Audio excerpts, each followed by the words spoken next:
Hello friends, நான் தான் உங்கள் சுபாஷ் அம்மணி. எல்லாருக்கும் என்னுடைய வணக்கங்கள். நம்ம இப்போ தக்காளி சட்னி எப்படி செய்யலாம் அப்படின்றத பார்க்குறோம். அதுக்கு முதல்ல தேவையான ஐட்டங்கள் பார்த்திங்கன்னா வெங்காயம், தக்காளி, மல்லி இலை, பூண்டு, அப்புறம் பார்த்திங்கன்னா கடுகு, கறிவேப்பிலை, ஆயில், வத்தல் பொடி, மஞ்சள் பொடி. இதுதான் நம்ம சமையலுக்கு தேவையான மொத்த பொருட்கள். ஓகேவா?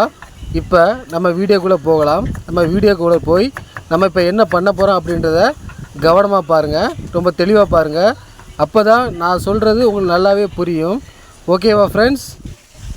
இப்போ ஒரு கடாயில் நம்ம தேவையான அளவுக்கு ஆயில் ஊற்றிக்கிட்டு அது நம்ம நல்லா சூடாகின பிறகு அதில் நம்ம வெட்டி வச்சுருந்த தக்காளி, வெங்காயம், மல்லி, புதினா, பச்சை மிளகா, இஞ்சி, பூண்டு, அதில் கூட கொஞ்சம் பார்த்திங்கன்னா தேவையான உப்பு இதெல்லாம் சேர்த்து நல்லா மிக்ஸ் பண்ணணும். அது நல்லா வேகணும் பார்த்துக்கோங்க. நல்லா வெந்தால் தான் நம்ம அதை அரைக்க முடியும். இப்போ பார்த்திங்கன்னா அதில் நம்ம மூடி வச்சுருந்தோம்.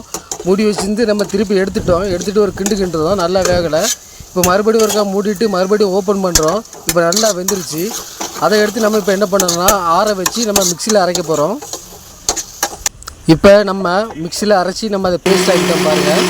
நல்லா பேஸ்ட் ஆகின உடனே நம்ம என்ன பண்ண போகிறோம்னா முதல்ல ஒரு கடாயை எடுத்து நம்ம அதில் தேவையான அளவுக்கு எண்ணெயை ஊற்றி பாருங்கள். நம்ம எண்ணெயை ஊற்றியாச்சு. அது சூடான பிறகு கொஞ்சம் கடுகு, அது கொஞ்சம் நல்லா வறுக்கணும். அப்புறம் பார்த்திங்கன்னா கருவேப்பிலை இதெல்லாம் போட்டு நல்லா வறுக்கிற பிறகு நம்ம அரைச்சி வச்சுருந்த அந்த தக்காளி, உள்ளி, மல்லி இதெல்லாம் அதில் போட்டு நம்ம அதில் தேவையான அளவுக்கு தண்ணி அப்படியே ஊற்றி அது நல்லா ஹீட் பண்ண போகிறோம்.